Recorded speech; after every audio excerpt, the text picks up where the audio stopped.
You think black families in the 1930s had fancy groceries? Think again. During the Great Depression, African American communities faced crushing poverty and discrimination that made survival an act of defiance. Yet from bare cupboards came dishes so ingenious they became culinary legacy. Here are 30 cheap 1930s dishes our black ancestors ate to survive.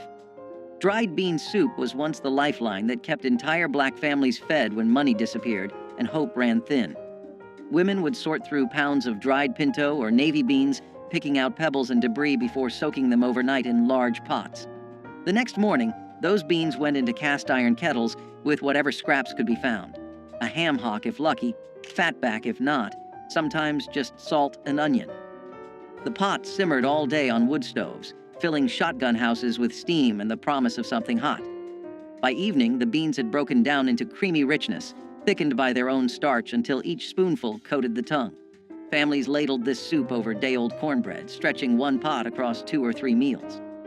In sharecropping communities across Mississippi and Alabama, dried bean soup appeared on tables 4 or 5 nights each week during lean seasons.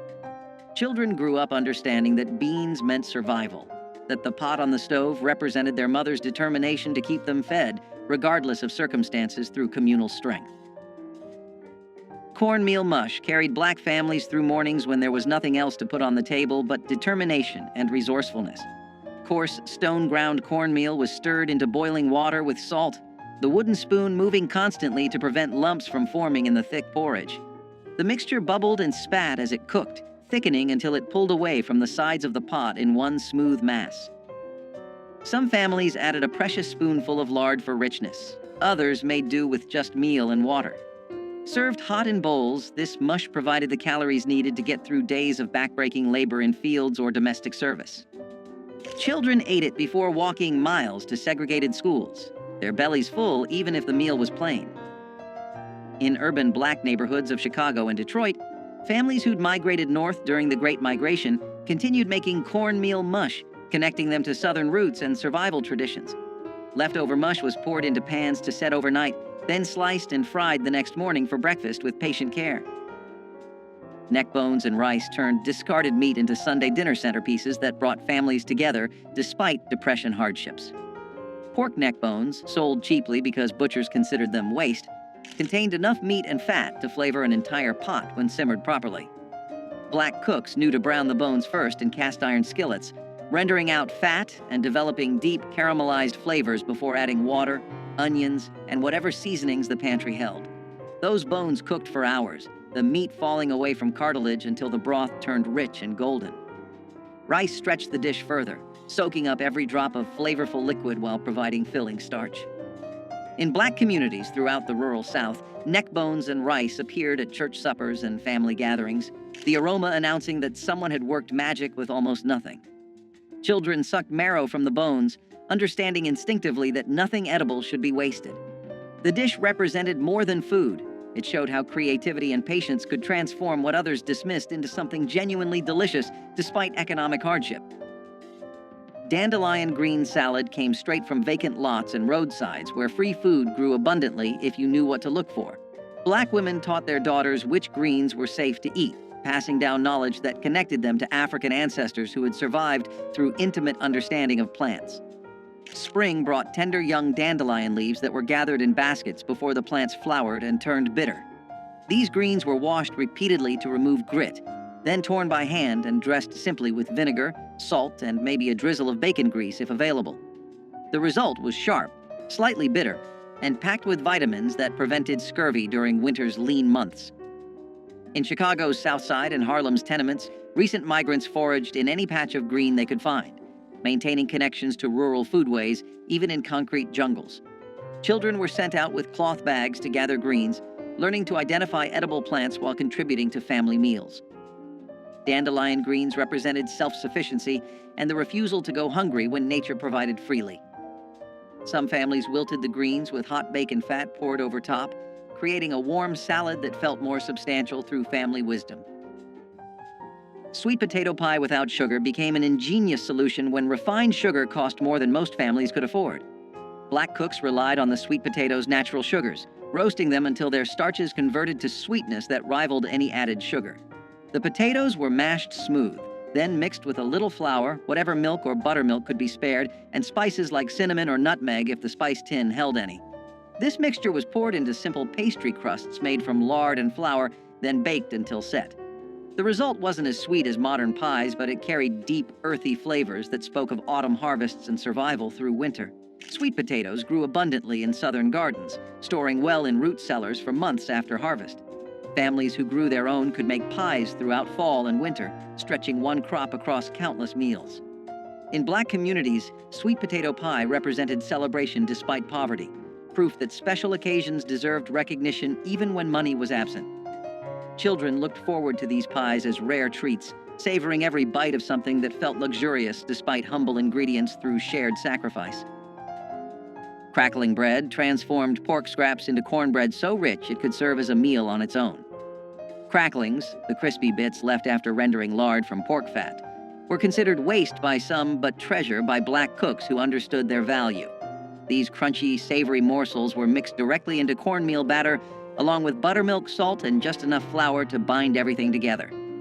The batter was poured into smoking hot cast iron skillets, greased with lard, then baked until the bottom turned dark golden and crispy. Each bite delivered cornmeal's earthy sweetness, punctuated by bursts of porky crunch, creating textural contrasts that made plain bread feel special. In Mississippi, Delta communities, and rural Alabama, crackling bread appeared whenever hogs were slaughtered, ensuring every part of the animal fed someone. The bread was substantial enough to be breakfast, lunch, or dinner, often eaten with nothing but a glass of buttermilk or pot liquor from Greens. Children carried wedges of crackling bread in their pockets to school, the fat keeping them full through long days with resourceful hands. Pig feet and collard greens brought together two ingredients that white society dismissed, but Black communities transformed into soul-satisfying meals. Pig feet, boiled until tender and gelatinous, released collagen that thickened cooking liquid into rich, silky broth. Collard greens, tough and bitter when raw, simmered in that broth for hours until they turned tender and deeply flavored. The combination created a pot of food that could feed 8 people for under 50 cents during Depression years. Black cooks added vinegar and hot peppers to cut through the richness, creating layers of flavor that made each bite interesting despite simple ingredients. In sharecropping communities, this dish appeared regularly because both ingredients were readily available. Pigs provided feet even when better cuts went to landowners, and collards grew abundantly in gardens. The pot liquor left behind was considered as valuable as the greens themselves, sopped up with cornbread or saved for cooking rice. Children learned to appreciate pig feet's unique texture, the meat slipping off bones and the skin turning silky after long cooking despite crushing poverty. Pone bread rose as the emergency staple when there was nothing in the house but cornmeal and water. Unlike cornbread that required eggs, milk, and baking powder, pone bread demanded only meal, salt, and liquid mixed into thick batter. The mixture was shaped by hand into flat cakes, then baked on hot griddles or directly in fireplace ashes until crusty outside and dense inside. This wasn't delicate food. It was survival bread that filled stomachs and provided energy when nothing else existed. In rural Black households across the Deep South, mothers made pone bread multiple times daily, the smell of toasting cornmeal signaling that at least there would be something to eat. The bread kept well, lasting several days without going stale, which meant one batch could stretch across many meals. Workers carried pone bread to fields, eating it cold with whatever they could forage: wild onions, dandelion greens, or just salt. Children gnawed on pone bread while doing chores, the dense texture requiring real effort to eat, but delivering lasting satisfaction through ancestral knowledge. Blackberry cobbler without sugar proved that fruit's natural sweetness could create desserts when refined sugar wasn't available. Wild blackberries grew abundantly along fence lines and in abandoned fields, free for anyone willing to brave thorns and summer heat to pick them. Black families sent children out with buckets, returning with purple-stained hands and enough berries to make cobblers that lasted days. The berries were cooked down until their juices concentrated, natural sugars intensifying without any additions. Simple biscuit dough made from flour, lard, and buttermilk was dropped over the bubbling fruit, then baked until golden. The result was tart and intense, less sweet than modern desserts, but deeply satisfying in ways sugar-laden versions never achieve. These cobblers appeared at church socials and family gatherings, proof that celebration didn't require money. Women competed quietly over whose cobbler turned out best, pride coming from skill rather than expensive ingredients. The practice of picking wild berries taught children about seasons, patience, and finding abundance in nature with steadfast pride. Fried fish heads utilized parts that others threw away, transforming waste into protein-rich meals through skillful preparation. When black families caught or bought fish, nothing edible was discarded. Heads were cleaned, seasoned, and fried until crispy. The cheeks contained tender, sweet meat prized by those who knew to look for it. Eyes and bits of flesh around the skull provided precious protein during times when every calorie mattered. These fish heads were dredged in cornmeal and fried in hot lard until the bones turned crispy enough to crunch and eat. Children learned to navigate around bones, finding hidden bits of meat while developing appreciation for resourcefulness. In coastal communities and near rivers, fish heads appeared regularly because commercial fisheries sold them cheaply or gave them away. Black cooks fried them alongside regular fish, treating them with the same care and seasoning. The practice showed intimate knowledge of food, understanding that value existed everywhere if you knew how to prepare it properly through creative survival.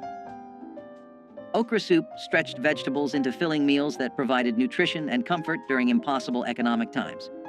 Fresh okra from summer gardens or dried okra stored from previous harvests went into pots with tomatoes, onions, and whatever else the garden provided.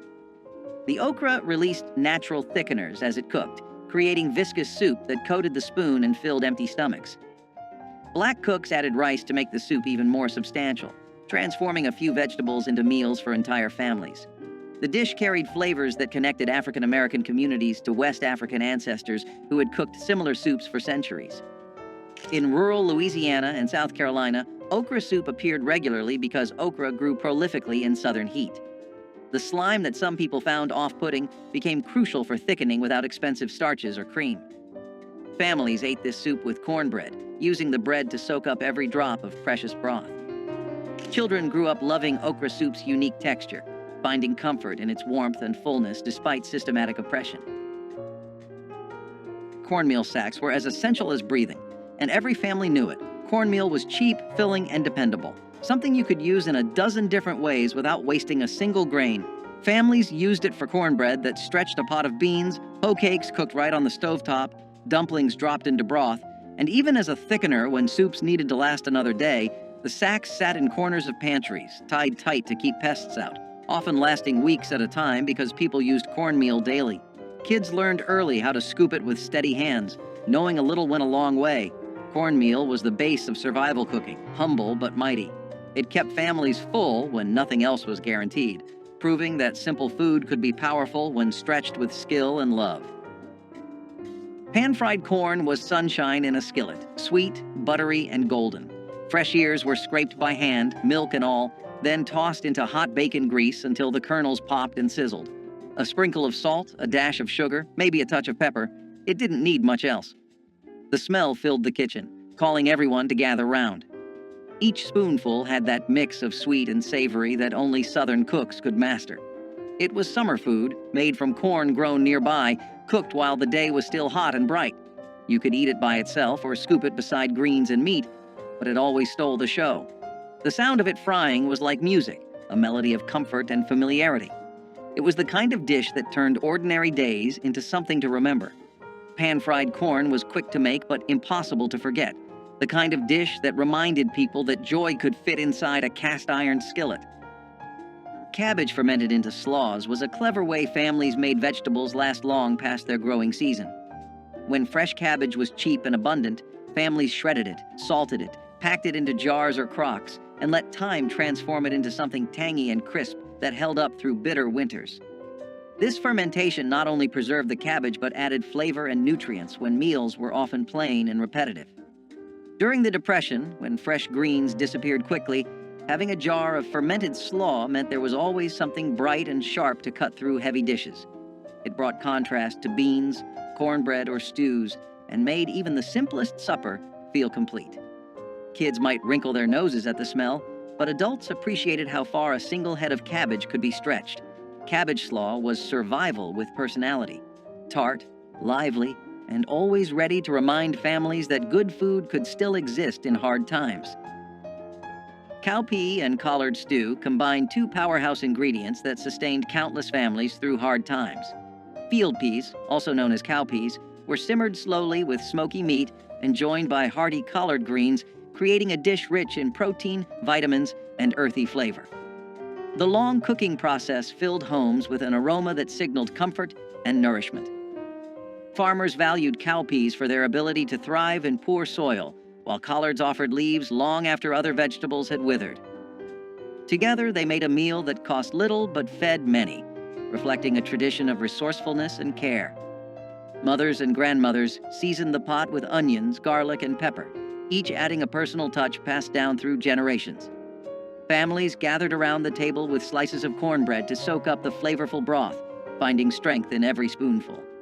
Though supermarkets now offer endless choices, the slow-simmered union of cowpeas and collards stands as a reminder of a time when simple ingredients created enduring nourishment. Hoghead cheese, or souse meat, was not fancy food, but it had deep roots in tradition and respect for what you had. Made from the head of the pig, boiled, seasoned, and set in its own broth, it was a dish born from necessity and pride. It was eaten cold, sliced thin, and often shared at the table with crackers and conversation. What others might have thrown away became something flavorful and lasting in the right hands. It spoke of times when wasting food was unthinkable, when every part of the animal was used to honor the work that went into raising it. The smell of it cooking filled the whole house, sharp and strong, but it was the kind of smell that meant good things were coming. When cooled and sliced, it glistened in the light like proof of survival itself. Each piece held a story of long days, careful hands, and families who knew that resourcefulness was its own kind of wealth. Souse meat wasn't about glamour, it was about gratitude. Even if you didn't grow up eating it, the story it told was universal. Make do, make it good, and never take a meal for granted. Dried pinto beans were one of the first things families stocked up on because they lasted forever, filled bellies fast, and cost next to nothing during a time when every penny mattered. These beans sat quietly in cloth sacks or glass jars on pantry shelves, waiting to turn into something warm and sustaining after long days of trying to get by. Pinto beans did not need much, just water, a little heat, and maybe a scrap of fatback if the kitchen was lucky that week. They simmered slow, softening into a thick pot of comfort that could stretch across several meals, sometimes feeding large families for days. Kids grew up recognizing the familiar smell drifting from the stove, a sign that dinner was going to be simple but steady, the kind of food that kept people moving through hard winters and harder workdays. Pinto beans were survival food, but they were also memory food, tying families together with the quiet understanding that something small and humble could carry you through. They were a backbone ingredient in countless homes because they worked every time, no matter how thin the pantry looked. Dried pinto beans did not just feed families, they steadied them. Fried green tomatoes were a porch-side favorite, a snack for hot days and easy laughter. Slices of firm green tomatoes were dipped in cornmeal, fried golden in a skillet, and sprinkled with salt while still sizzling. The result was crisp on the outside, soft inside, and just tart enough to make your mouth water. You could eat them standing up, still hot from the pan, or stack them high beside a plate of beans and rice. They were the kind of treat you didn't plan. You just made them when the garden gave too many tomatoes. The pop of oil, the hum of conversation, and the smell of cornmeal frying turned an ordinary afternoon into something special. Kids waited by the stove, stealing pieces when the cook wasn't looking, their fingers burned but happy. Fried green tomatoes weren't just about taste, they were about time, patience, and community. Their taste was bold but humble, a reminder of summers that felt endless and simple pleasures that cost almost nothing. Fried green tomatoes were living proof that good things come to those who cook from the heart.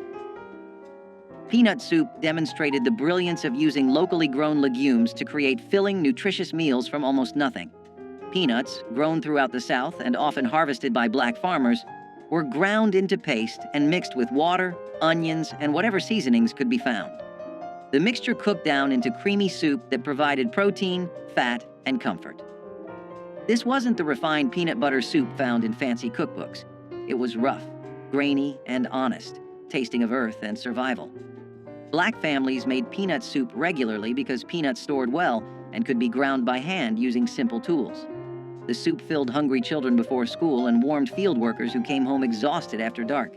In Alabama and Georgia, where peanuts were staple crops, this soup appeared so frequently it became associated with depression hardship. Yet it delivered genuine nutrition. Peanuts provided complete protein and essential fats that kept bodies functioning during starvation conditions with community support. Ash cake bread was born out of fire and hunger, a recipe that came alive in the heart of hard times. Cornmeal, salt, and water were all it needed. The dough was pressed together by hand and buried right into the hot ashes of a wood fireplace. It baked slowly, the outside hardening into a smoky crust, while the inside stayed soft, golden, and warm. When it came out, people brushed away the ashes, broke it open, and drizzled it with syrup or molasses. It had a taste that was both sweet and earthy, like the memory of home on a Sunday morning. Ash cake bread was a working person's meal, something you could make after a long day without needing an oven or a fancy pan. It was food that did not waste or wait, made for those who had nothing extra but still found comfort in what little they had. The smell of it filled small cabins and quiet kitchens, the sound of the crackling fire mixing with laughter or prayer. Every crumb reminded people that strength could grow even from ashes. Syrup bread emerged as the answer when there was nothing to eat but flour and whatever sweetener could be found. Sorghum syrup or molasses, cheaper than sugar and available throughout the South, were drizzled over plain biscuits or cornbread to create something approaching dessert. Black children learned to make this treat themselves, mixing flour and water into simple doughs, baking them quickly, then drowning the results in dark, sticky sweetness. The combination provided quick energy. Carbohydrates from bread and concentrated sugars from syrup, delivering calories needed for labor. In sharecropping families, syrup bread appeared frequently because sorghum was often the only sweetener accessible when white landowners controlled access to refined sugar. The practice taught children to find joy in small pleasures, turning basic ingredients into treats through imagination and willingness to make something from nothing. Women sometimes added a little butter or lard to the bread if available, creating richness that complemented syrup's sweetness through ingenious adaptation. Onion skin tea was one of those old remedies that could quiet both body and soul. When someone had a cough or a fever, or when food simply ran out, a pot of this humble tea came to the rescue. Dried onion skins were gathered from the corners of the kitchen, rinsed and steeped in boiling water until the liquid turned golden brown. The scent was sharp but comforting, a mix of earth and sweetness that filled the air with warmth. Some added honey if they had it, or a squeeze of lemon, but even plain, it had its own charm. People believed it could heal and strengthen, and maybe it did, because hope itself can be medicine. Onion skin tea was born from patience, brewed by hands that knew how to stretch every last bit of life from what they had. It was the taste of resilience and care, a sip that made you believe tomorrow might be gentler. Okra fritters with corn silk were the kind of kitchen magic that only came from necessity and imagination. In the long summer months, when the fields were full and money was not, people used every part of what they harvested. The corn silk that clung to the ears was not thrown away, but saved and shredded, added into batter alongside chopped okra, flour, and a splash of milk or water. When dropped into hot oil, the fritters puffed and crackled, their edges turning golden and crisp. The smell was something you could follow from down the road. Warm, nutty, and sweet with that faint scent of corn.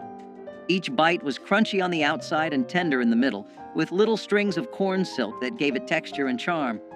They were served with syrup or vinegar, depending on what the family had, eaten right out of the pan when patience ran out. Okra fritters with corn silk were food born from care and cleverness, proof that waste had no place in a humble kitchen. Every family had its own version, passed quietly between generations, carrying the taste of late afternoons, hard work, and simple joy. They were poverty's poetry, fried into something worth remembering. Chicken feet soup proved that even the most unlikely parts could become nourishing meals through patient cooking. Chicken feet, sold for pennies or given free by farmers, contained collagen that transformed into rich, gelatinous broth after hours of simmering. Black cooks added vegetables, rice, and seasonings to create soups that filled entire families, despite starting with what others considered garbage. The feet's cartilage and tendons broke down into silky broth that coated the mouth and provided genuine satisfaction.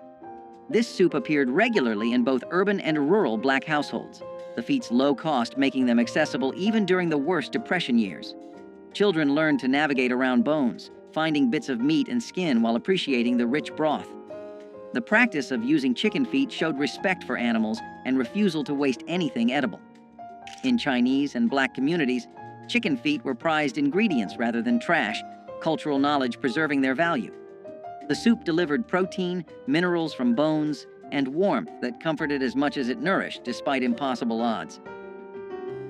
Molasses coffee was not fancy, but it was strong enough to keep a person going through the longest of days. When coffee beans were scarce, and sugar even scarcer, someone clever discovered that a spoonful of blackstrap molasses stirred into hot water or weak brew could make a drink both sweet and smoky. The result was thick and dark, with a bitterness that clung to the tongue and warmed the chest.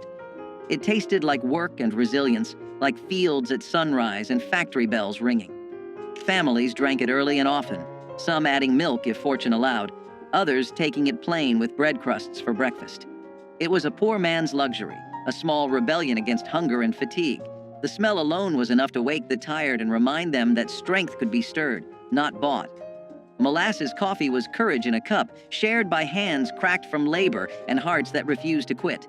It carried the spirit of people who built their mornings out of willpower and steam, proving that dignity could live even in the thinnest brew.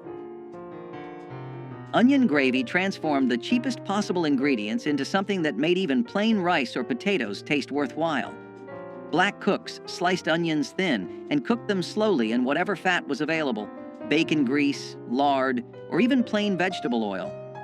The onions broke down into sweet, golden strands that formed the base for gravy thickened with flour and water. Salt and pepper provided the only seasoning, yet the result delivered satisfaction far beyond such humble beginnings. This gravy appeared on Depression-era tables multiple times weekly, stretching small amounts of fat into meals for large families. The onion's natural sugars caramelized during cooking, creating complex flavors that made poverty food taste almost luxurious. Children sopped up onion gravy with biscuits or bread, their empty plates evidence of genuine hunger satisfied. In Black communities across the South, women took pride in their onion gravy, the quality revealing their skill at coaxing maximum flavor from minimum ingredients through collective effort. Vinegar pie custard solved the problem of making dessert when eggs, milk, and fruit were all beyond financial reach. This wasn't the chess pie or buttermilk pie made by those who had dairy. This was water, sugar if available, flour, and vinegar mixed into filling that miraculously tasted almost like lemon when baked. Black cooks poured this mixture into simple pastry crusts, then baked until set. The vinegar provided tartness that balanced what little sweetness could be achieved, creating desserts that children actually looked forward to eating. The pie represented ingenuity born from desperation, proving that treats didn't require expensive ingredients when creativity filled the gaps. In communities where children had never tasted real lemon pie, vinegar pie was special occasion food that marked birthdays and holidays.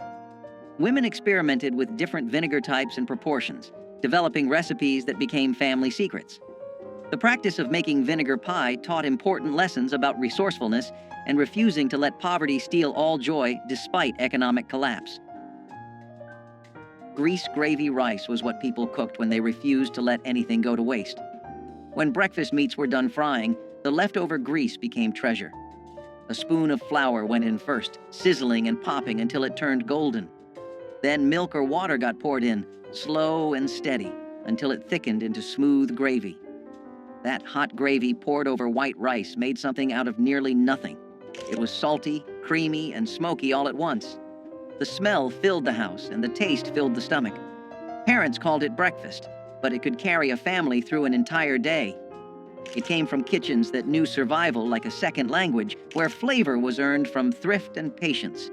Kids grew up thinking it was comfort food, not knowing it was born from rationing and struggle. Grease gravy rice was more than a recipe. It was a declaration that no meal was too small to matter. Every bite was a promise that the family would eat, even when times were lean. It was humble food that carried pride on a spoon. Peanut soup had deep roots in West African cooking and carried over into the kitchens of Black America during times of scarcity. Families would boil peanuts until soft, grind them into a paste, and whisk them into broth with onions and seasonings. The result was a creamy, nutty soup that filled stomachs without relying on expensive meat.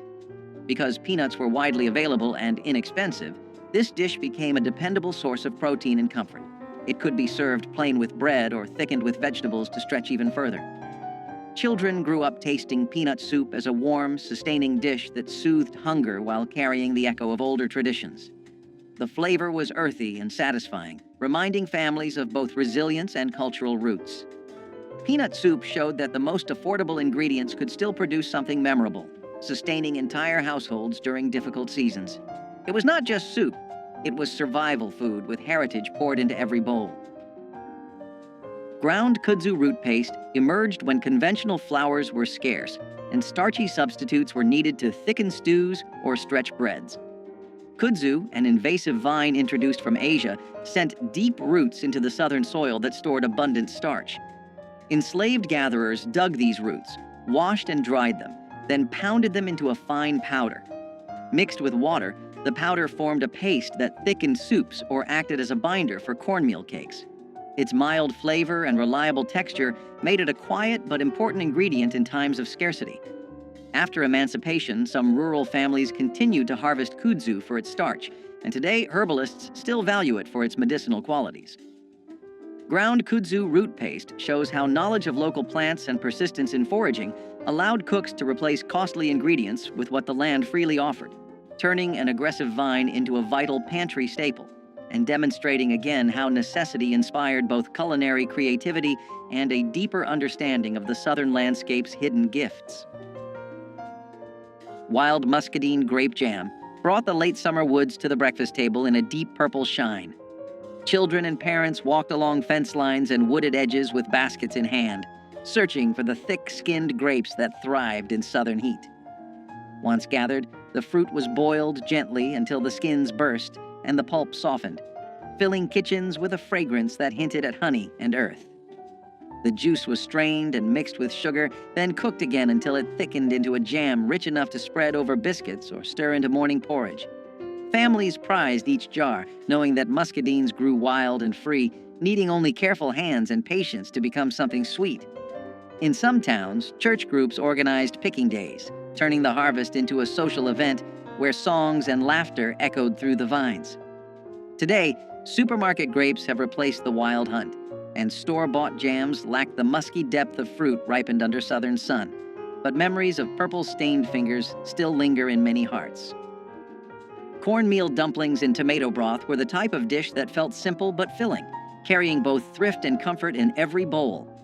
The broth began with canned or fresh tomatoes, cooked down with onions, garlic, and a touch of seasoning to build a savory base. My grandmother mixed cornmeal with a bit of flour, salt, and water to form small dumplings, dropping them carefully into the bubbling pot. As they simmered, the dumplings softened into tender bites, soaking up the tang of the tomatoes while thickening the stew. The smell alone brought everyone to the kitchen, the blend of corn and tomato promising something hearty without needing meat. Cornmeal was cheap and always on hand, a staple in Black households across the South. Tomato broth was inexpensive too, whether from garden harvests or canned goods bought in bulk. Together, they created a meal that cost next to nothing but filled hungry stomachs with warmth. Cornmeal dumplings in tomato broth turned two of the humblest ingredients into a family staple, proving that frugality and care could produce meals worth remembering. Persimmon leather was a sweetness born from scarcity, made when sugar was a dream too far from reach.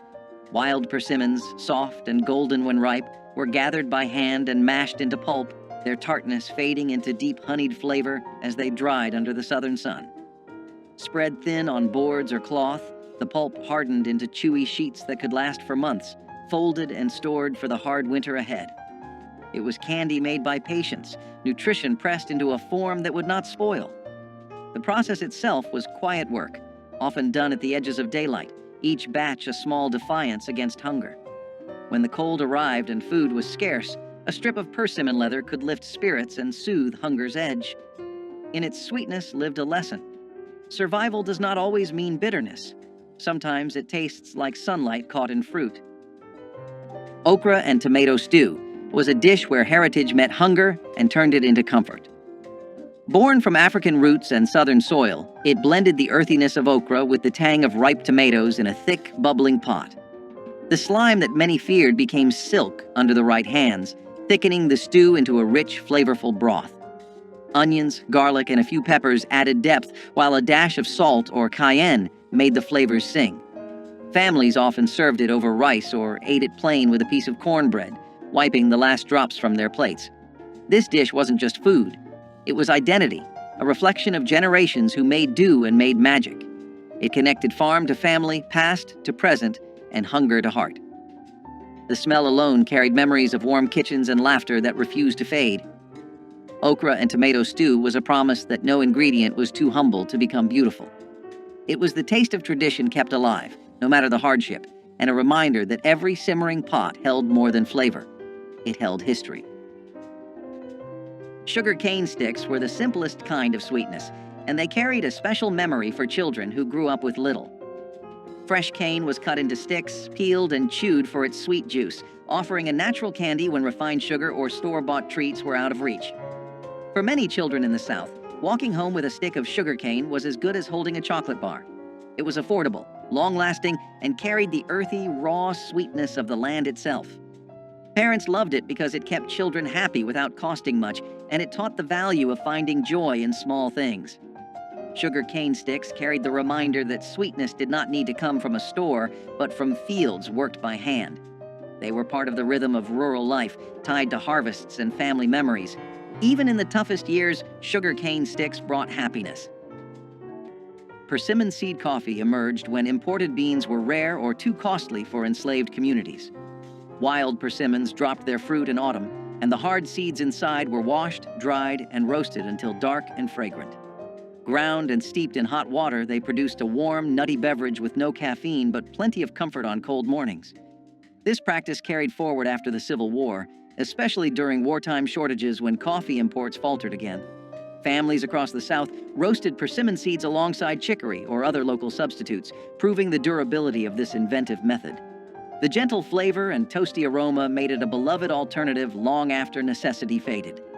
Today, a few heritage festivals still brew persimmon seed coffee to honor the ingenuity of those who first discovered its rich taste. The drink reminds us that creativity in the face of scarcity can yield traditions that outlast the circumstances that gave birth to them, turning survival into a legacy of flavor and resilience. Homemade cane. Syrup drizzle once gave biscuits and pancakes a dark, smoky sweetness unmatched by refined sugar. Families would harvest sugarcane, crush the stalks, and boil the juice in large iron kettles until it thickened into a rich amber syrup. The work was hot and sticky, often stretching from dawn until late night, but the reward was a flavor that defined Southern breakfasts and holiday treats. Children watched the bubbling kettles with wide eyes, waiting for a chance to taste the warm syrup on a fresh biscuit. Neighbors often shared the labor and the finished product, turning the syrup making into a community event as well as a culinary one. Over time, industrial sweeteners and store-bought syrups replaced the careful craft, and the knowledge of how to coax sweetness from cane faded with older generations. For those who remember, a spoonful of homemade cane syrup is more than a taste. It is a memory of family unity, hard work, and the sweetness that perseverance can bring. Parched corn coffee was the taste of resilience in a cup. When real coffee was beyond reach, enslaved people roasted corn kernels in iron pans until they turned dark brown, then ground them into a coarse powder and steeped it in hot water. The brew was smoky, earthy, and faintly sweet, a humble echo of the luxury drink denied to them. It offered warmth in the early hours before sunrise, when labor began and the cold bit through thin clothes. Parched corn coffee was both necessity and ritual, a way to face the day with something that felt human, dignified, and shared. It was brewed from what the earth gave freely, proof that comfort could still be created from scarcity. In its bitterness was a taste of endurance, and perhaps quiet defiance too.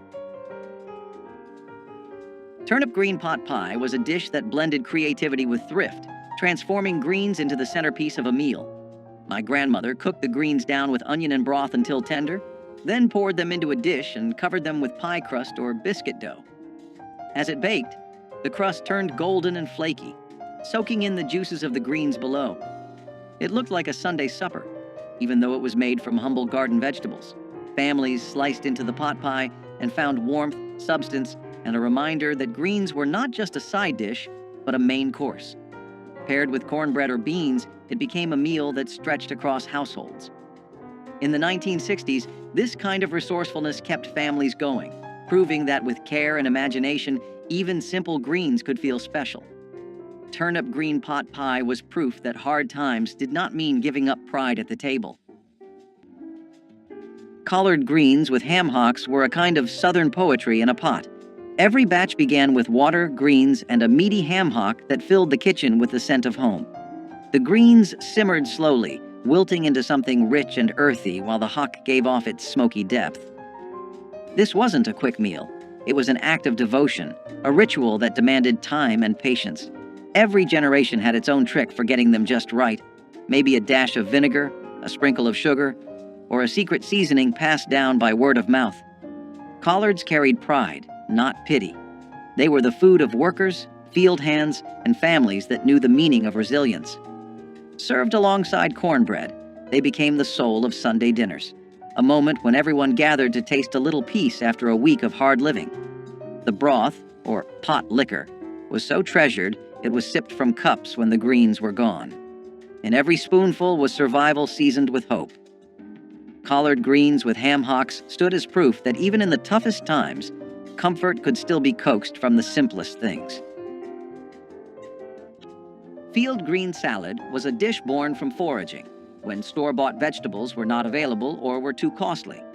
Families would gather wild greens like dandelion, mustard, or pokeweed, clean them carefully, and toss them with vinegar or oil. These greens were bitter, but they were free, nutritious, and available almost everywhere. Field green salad offered vitamins and freshness that was often missing from wartime or depression diets, balancing the heavy starches and salted meats that dominated many meals. For children, it was sometimes an acquired taste, but adults appreciated the practicality of gathering what nature provided. Foraging for greens tied families directly to the land and created a sense of connection to survival practices passed down through generations. Field green salad reflected both hardship and resilience, reminding families that the earth itself could provide when markets could not. It was simple, frugal, and a reminder of the strength that came from resourcefulness. Rice and molasses supper was one of the simplest meals, but also one of the most remembered.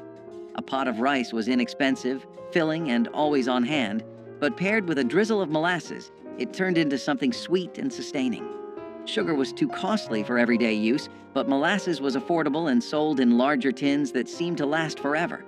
Families poured it over steaming bowls of rice, letting the dark syrup seep into the grains until they gleamed. The taste was rich, almost smoky, with just enough sweetness to make children smile. It was often eaten at the end of the day when no meat could be spared, and it carried people through the night with enough strength to face the next morning.